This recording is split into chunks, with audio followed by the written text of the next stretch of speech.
Assalamualaikum warahmatullahi wabarakatuh. Ya, saya Oki Harsadian dari SMAN 1 Cibunggulang, calon guru penggerak angkatan 7. Pada kesempatan kali ini, saya akan melakukan supervisi akademik terhadap observer saya. Namanya Bu Ella. Nah, Bu Ella Nurela ini mengajar mata pelajaran apa, Bu? Sosiologi Sosiologi. Di mana? di kelas 11 IPS 2. IPS 2. Nah, eh, pada kesempatan kali ini, Ibu akan mengajar mata pelajaran sosiologi. Untuk pertemuan kali ini tujuan pembelajarannya apa, Bu? Tujuan pembelajarannya ada dua.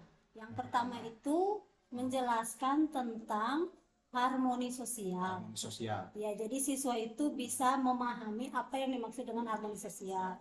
Kemudian tujuan yang kedua itu siswa dapat membedakan konsep harmoni sosial, perbedaan dan kesetaraan. Jadi ada dua tujuan untuk CP harmoni sosial. Nah, pada pembelajaran kali ini ada nggak area pengembangan yang ingin Ibu capai?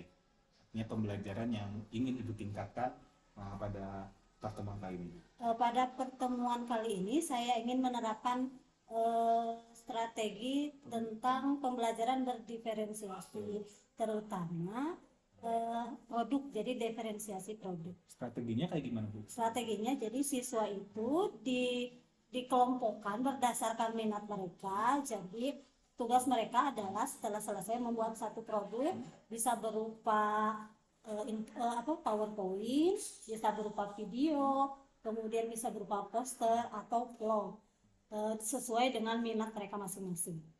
Oke. Mungkin ada catatan tambahan dari Ibu? Ya. Ada catatan tambahan atau apa sebelum kita observasi ke kelas? Untuk saat ini cukup. Oke. Mari kita menuju kelas Bu Ella untuk kita lakukan observasi. Baik, Pak.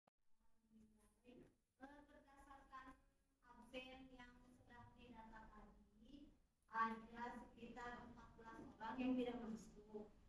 Ada beberapa yang sakit dan ada beberapa juga yang izin ya gitu ya. Kemudian jika siswanya sakit ya kita doakan semoga cepat sembuh. Jika siswanya hari ini izin ya kita doakan juga sama-sama semoga itu keperluan mereka dimudahkan oleh Allah gitu ya. Baik, sekarang siap untuk belajar psikologi hari ini? Ya. Sekarang untuk melihat kesiapan kalian belajar, coba lihat sekelilingnya. Adakah sampah di situ? Adakah? Kalau ada silakan diambil dan dibuang. Ada coba diambil.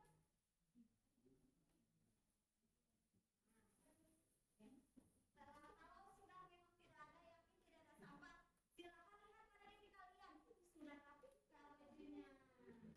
Sudah rapi kalau bajunya. Dilakukan. Baik, kita lanjutkan pembelajaran sosiologi kali ini. Kemarin kita membahas tentang harmoni sosial.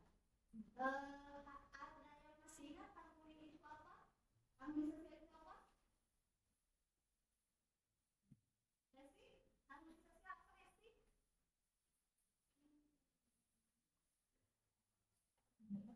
Resti lupa.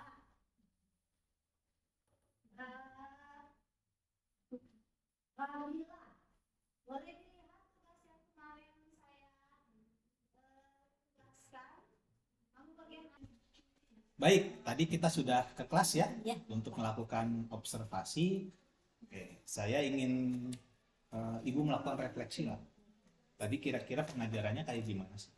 Pembelajaran setelah saya menerapkan strategi berdiferensiasi Ya, itu, siswa itu lebih antusias belajar materi tentang harmoni sosial. Jadi saya bisa membandingkan ketika saya menerapkan pembelajaran itu dengan strategi berdiferensiasi dan strategi yang lain itu berbeda hasilnya. Jadi tujuan dari supervisi ini kan terutama pengen meningkatkan Meningkatkan, iya. Meningkatkan kayak gimana Bu yang pengen Yang ingin saya tingkatkan adalah minat baca siswa, karena ya betul. Sosiologi itu kan materinya sangat banyak, berbeda dengan materi eksak ya. Ya, betul. Ya, bagaimana caranya siswa bisa memahami materi yang banyak itu ya disiasatinya dengan berdiferensiasi itu, terutama produk.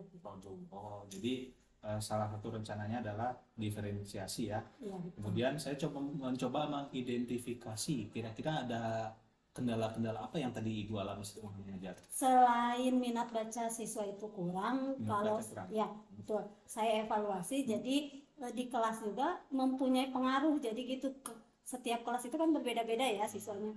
Jadi setiap kelas juga identifikasinya berbeda. Yang kelas ini mungkin saja minat baca kurang.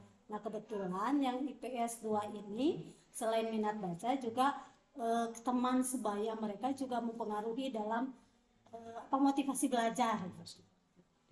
Kemudian rencana Ibu untuk mengatasi permasalahan-permasalahan ini, rencana tindak lanjutnya seperti apa aksi yang mungkin dilakukan supaya tadi ya minat baca katanya kurang ya, Iya, supaya betul. bisa kurang. Untuk meningkatkan minat baca dan motivasi belajar yang kurang ini, saya akan menerapkan dua hal. Yang pertama akan menerapkan metode PJBL. Oh, PJBL. PJBL itu Oh. Project Based Learning. Project listening. Baiklah. Kemudian strategi yang berdiferensiasi itu yang sudah saya sebutkan tadi. Baik, berarti itu masuk ke rencana pengembangan diri ya. Ya. Kebetulan di sini ada formnya. Tujuan yang ingin dicapai dari pengembangan dari PJBL itu seperti apa? Untuk meningkatkan minat baca, minat baca. ya, dan meningkatkan motivasi siswa dalam belajar sosiologi. Untuk yang diferensiasi juga sama ya? Sama, Tidak betul. hanya dua pengembangan.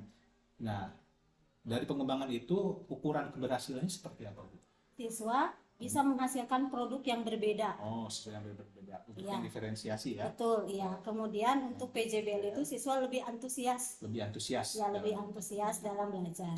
Dalam melaksanakan aktivitas pengembangan ini, pendukung apa yang Ibu butuhkan?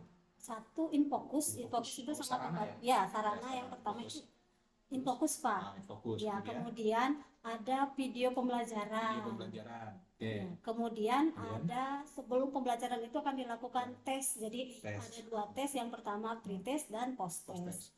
Untuk mengukur kemampuan siswa sebelumnya. Kira-kira waktu yang diperlukan berapa? 3 kali pertemuan 3 kali pertemuan untuk materi ini ya, untuk materi untuk CP ini. Iya. Kalau sekarang kan di sekolah penggerak CP ya. CP. Kalau dulu KD ya, dulu KD, sekarang CP. capaian pembelajaran. Oke, kemudian dari rencana ini sudah sangat bagus ya. Bagaimana komitmen Ibu terhadap rencana ini?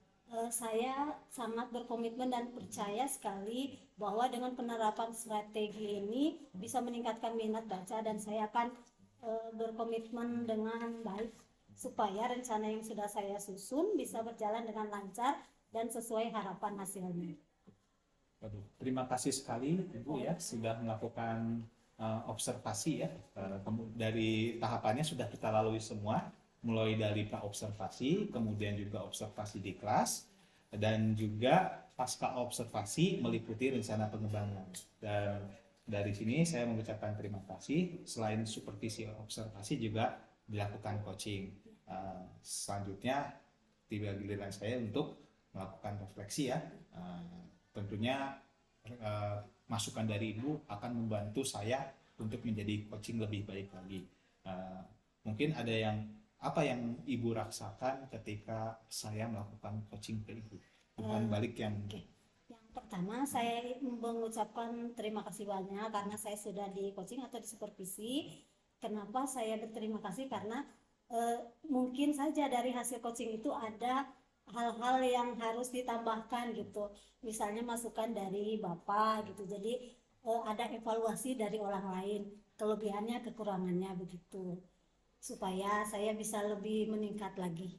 supaya Gitu. Oke, terima kasih Baik, Bu Elay atas kesempatan yang diberikan. Baik, Pak. Demikianlah supervisi kita dari saya Oki Aris dan Bu Ella dari SMA 1 Cibung Bulang. Sampai jumpa di lain kesempatan. Wassalamualaikum warahmatullahi wabarakatuh. Salam guru penggerak.